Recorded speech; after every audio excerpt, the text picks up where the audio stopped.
it didn't, instead of coming back into Puckeridge and Standon, it didn't go round. Well, it probably actually boils down to funding at the moment. But the fact is, I was told if you put a bypass around Little Haddam, bypass around Puckeridge and Standon, then come onto the A10, if it became a dual carriageway, then you have more infrastructure and wow, you've got massive more homes there. So I understand all the problems committee have talked about congestion. I know it only too well. You have the slightest problem on the M11, that impacts on Bishop Stortford. The slightest problem on the M25, it impacts on Hertfordshire.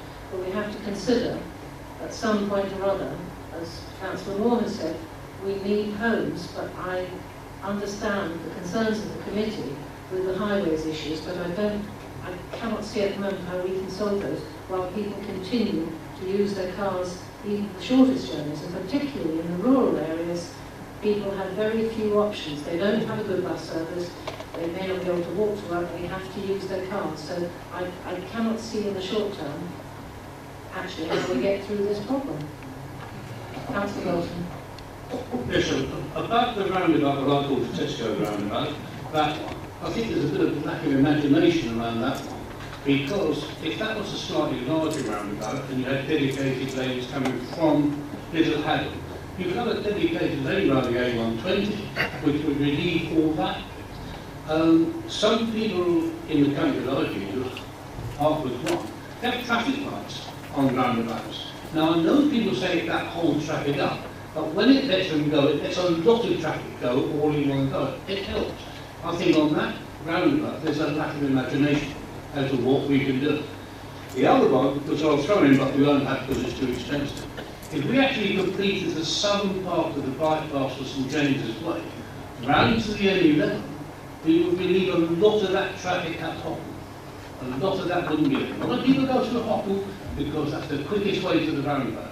It's only because you haven't got that last part of the southern Bishop Stortford bypass. Thank you. Councillor Alexander. I think we all agree, Chairman, we need to deliver homes, and we need to deliver a way of getting people to and from their homes and to and from their businesses. It isn't traffic we blame, it's about traffic management. I mean, we've got the Coal Green bypass, we've got the Thunderbridge bypass, we've got the flyover from the Meads. I mean, I used to go through there before that was built. And can you imagine if that had not been built, what it would like to go to where?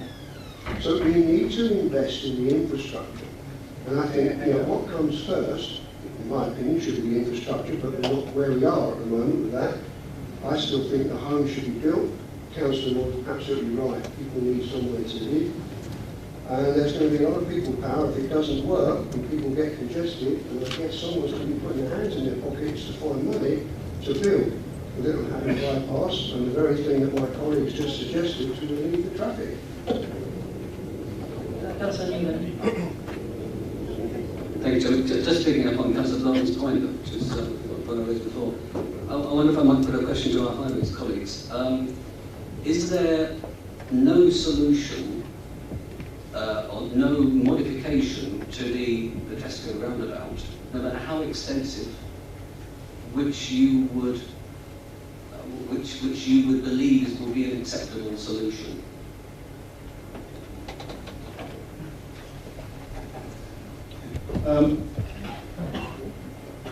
The main basis of our response is that the roundabout on Haddam Road doesn't create any real queuing. It's a perfectly reasonable access for that development. If there's an access onto the A120 and the traffic wants to go to the town centre, they will only travel through the Tesco roundabout and along Haddam Road back into the town centre. So the reason for our, why we accept the Haddam Road roundabout is because it's well positioned and it doesn't result in problems that can be overcome by putting a roundabout on the A120. The queuing that the model shows doesn't show any backing up of traffic onto the Tesco roundabout. The same argument if we had an extra arm to the A120 roundabout. As you say, with a significant enlargement of the roundabout, it may be possible, but we can't justify that when the roundabout on Haddam Road is a workable solution.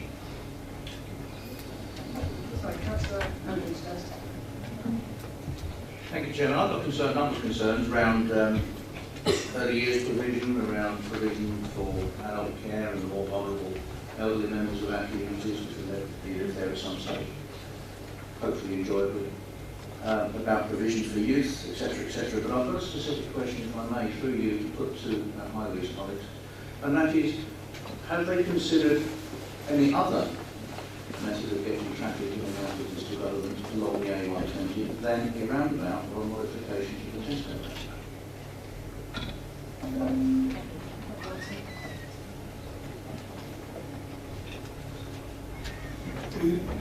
The role of the Highway Authority in giving the planning application is to respond to what it was put forward by the applicant. Are they acceptable in terms of highway policy, capacity and safety? And we have gone through the process and we have accepted what was put forward by the applicant. The Highway Authority is never, they don't act as a designer for a developer. Do you want to come back on that? I think that was no. Can I rephrase the question? Firstly, I mean, I'd like to draw people's attention to the fact that the Fire and Rescue Service are on Haddon Road. The ambulance service, I suspect, is co-located with the Fire and Rescue Service on Haddon Road. So we really don't want to do too much more to clag up the Haddon Road. I suspect somebody will come back with an argument to say, oh, the roundabout will make all the difference. I'm not convinced. But I think there might be other ways. I think we've got to be a bit more proactive than this. This is a big development. This is very important to the people of Bishop Stortford. It's exceptionally important to the standard of life in East Hants more generally, I think. And we've got a lot of things happening. We've got a massive expansion at Stansted on the cards. The bypass will increase the popularity of the A120, no question about that, if it goes ahead through the countryside away to the west. I think we need to be more proactive, and I suspect there are other methods of getting traffic on and off of the A120, somewhere along that section, probably somewhere in the middle, in the order of just to the north of Hobbitswood, which doesn't involve a roundabout.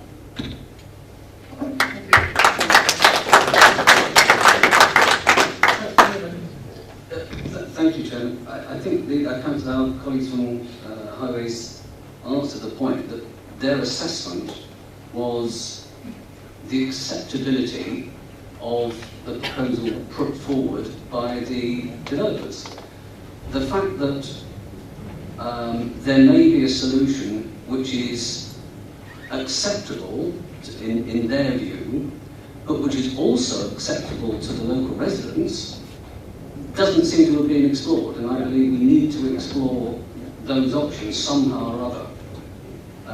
Yeah, that's all I'm going to say. Thank you. Councillor Page. Thank you. Yes, I agree with that synopsis. Now, the situation with this development is that we're told it could take up to 10 years to deliver in full.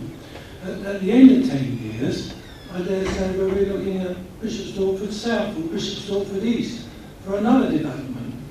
And I think that as local politicians, we are actually quite rightly criticised for having no foresight.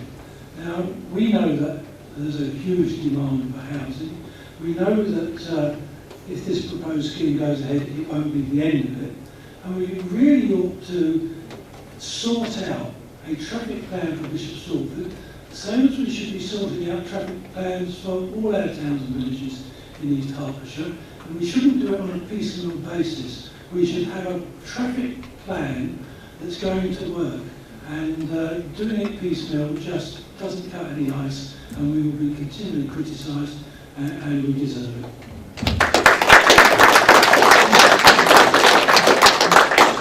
Councillor Simons.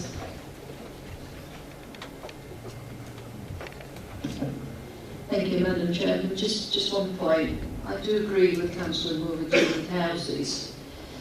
But a lot of these houses were actually meant to be airport related.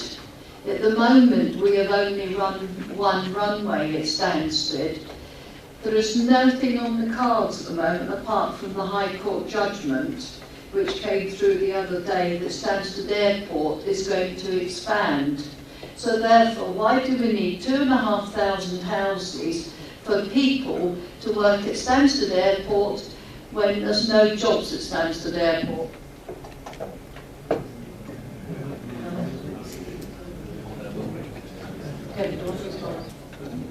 So, Chairman, I think we must comment on that point.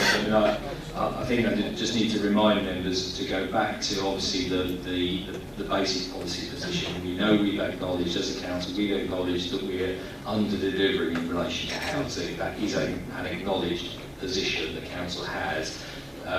So even though our policies in our 2007 plan refer to airport-related housing, ultimately the way policy has developed subsequently with the NPPF is such that we know now that we have to look at housing demand generally, and we are in a position where we're under-delivered. So I think that is an acknowledged position of the council. We did hear earlier speakers refer to our 2008 resolution to bring the sites forward. So I think we do just need to be careful. Members need to be cautious that they're not contradicting earlier acknowledged positions the council's taken, Chairman, on that point. Councillor Andrews. Thank you, Madam Chair. Just trying to get thoughts around it after Kevin's comments there. I followed up from what Councillor Page said. We seem to be dragging along behind, and I think we've got to get ahead of the situation. You made a very valid point. We'll be talking at some stage about development, probably off, I don't know, don't set the hairs on, but you've got the 1184 disappearing away around the southwest side of the town. Lots of roundabouts. I know it's not the A120, it's not as busy as the A120, but lots of stubs off of those roundabouts going nowhere. I think we've got to get ahead of the loom on this one. We're looking at Bishop Stortford now, we're looking at planning now, but something will come along, other plans, and we will still always be dragging along. And I take our Highways colleagues' comments, at face value and very seriously. We are looking at something that the developer has proposed, and that's what we're commenting on. But I think we have to get ahead of that and say, is it in the developer's best interests? We're not allowed, as local members and as a district, to say we'd like to make this alteration, or we'd like you to consider this alteration to a primary route.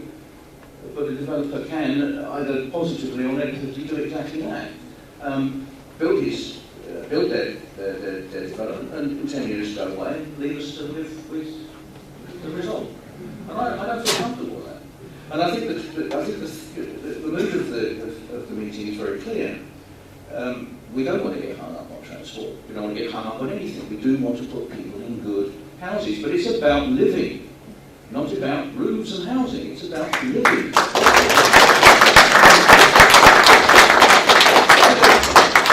I'm going to go the other side of the Hammond Lights tonight and hopefully sleep soundly. I don't want to do that thinking that I've dumped the people of Bishop Stortford in a big mess.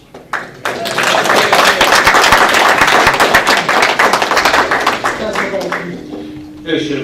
Well, I agree with Councillor Andrews. The point is, I've got no objection to houses as long as the transport. And I think they've done a study here. No, I appreciate what they've done. They've done a study here for this development. And I think that a complete study of the whole of Bishop Stortford, because I do think the Southern Loop will actually relieve a lot of the problems at Hotwell. It would take a lot of people going the other way. People are lazy. They will go to the Hotwell traffic light, turn right to get to the airport, whereas they could easily go around the long way round. They don't do that. It's like people don't ride bikes or walk. I just think that I don't mind the houses, but no objection to the houses. It's just the fact that nobody's really looked at the whole situation in Bishop Stortford for the transport, and I think that is the problem. Councillor Gary Jones. Thanks very much, Chairman. I think this committee's got to a stage where together we could probably formulate a proposal to vote on in the context of what we've been discussing today. But I am conscious that there are a number of aspects of this proposal, this application, that we haven't really touched on at all.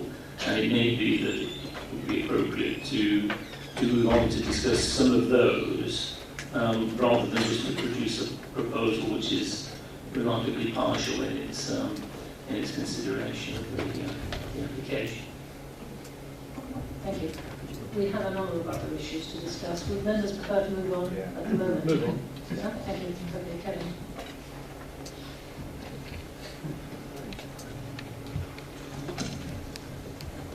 Chairman, just moving on through the report is probably the best way to approach the other issues, and I'm just mindful that miss particularly issues for members. The section after the policy related issues relating particularly to the housing issues. Members have canvassed a couple of thoughts on there. It's probably worth a couple of significant points. You'll see that affordable provision put forward is 30.4%, which is lower than the council's highest aspiration. Obviously our policy is up to 40%, so clearly it doesn't meet the highest aspiration set out there, but you'll see that the commentary of the report sets out that that is considered to be a significant number of units, obviously, given the size of the site overall, and an area that can be subject to further assessment as the further phases of the development proposals come forward. But for the basis of the viability assessment that's been undertaken to date, the provision is 30.4%, and the tenure mix is the council's preferred tenure mix of 75% affordable rented and 25% intermediate housing.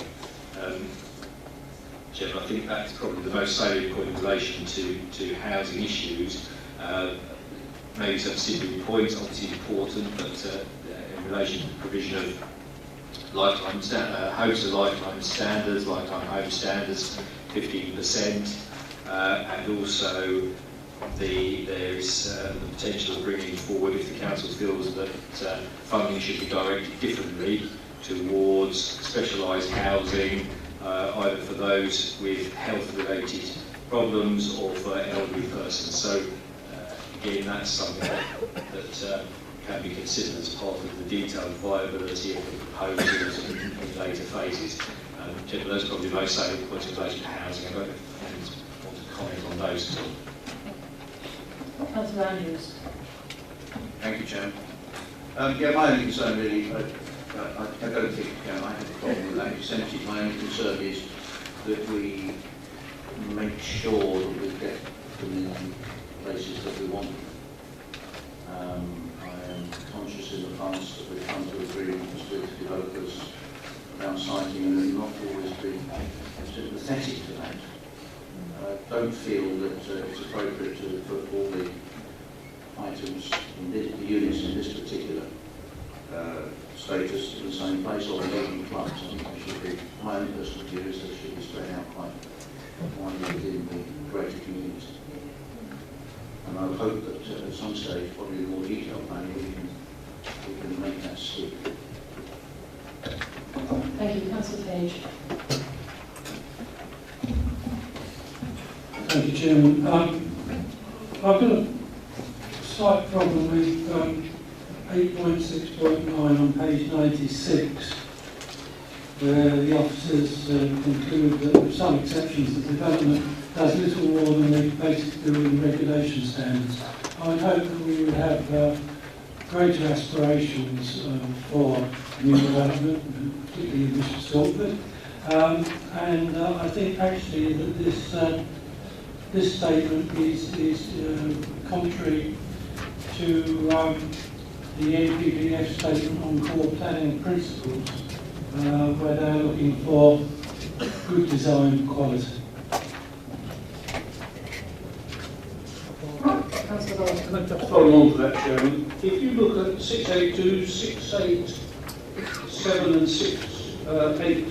862, 865, 867, they include the words water conservation. Now, I think that in the next 10 years, water is going to be as important as energy is today. We're going to be mighty short of water, especially in Bishop Stortford where it doesn't rain much, believe it or not. And I don't see why we shouldn't stipulate that developers these days put in grey water recycling, which they don't do. If they did that, we would save so much water, it's unbelievable. And I just think that in the future, water is going to be the same problem that we have with energy today.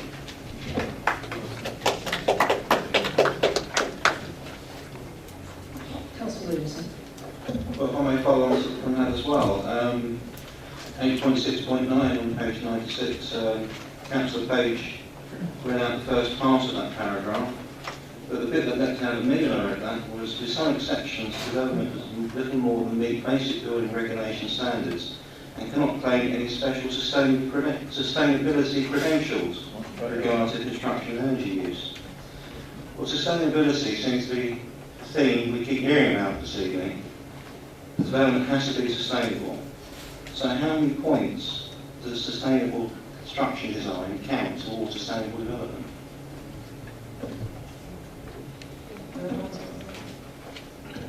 Thank you, Chair. There's a couple of points there that probably might be helpful to comment on. Members have moved from the issue of the actual numbers of affordable housing units to other issues around sustainability of the building, and obviously that's fine. The council is in a position at the moment where its policies do not expressly seek to maximise the sustainability of building construction. So this is all about the energy use in buildings, energy and water use in buildings, how they're constructed and how they're operated. We do not have a policy basis that seeks to maximise that. So as a result, we have to rely on nationally applied standards, which of course are currently set out in the building regulations legislation and standards. And the development proposed, of course, meets those requirements. So even though we're saying those requirements are not the most aspirational in relation to building sustainability, the developers are putting forward a scheme that is acceptable in relation to the current standards. And as we don't have in place other standards, we may well have aspirations, we may well have desires of where we'd like to be in the future, but we don't have those policy standards now, and therefore we can't seek to apply a greater or more stricter form of standard of construction. In relation to the spread of affordable housing units through the site, that is a matter that will come forward through detailed proposals. So the following applications will set out in detail the location of units across the site, and clearly the councils where we do have a policy, specified policy and aspiration in relation to scattering of affordable housing units, of course we will seek to apply that. So the council's point's certainly well made in that respect. What I would say in a more generic point, Chairman, of course, is that we have to acknowledge as well, I think this is a very general point that relates to a lot of the debate members have had, we have to acknowledge that higher aspirations in relation to sustainability, water conservation, for example, other measures to be implemented as part of water conservation, do have a cost. These things don't come free, unfortunately, and the costs, again, it's a matter members can consider. They may want to consider where their priorities lie.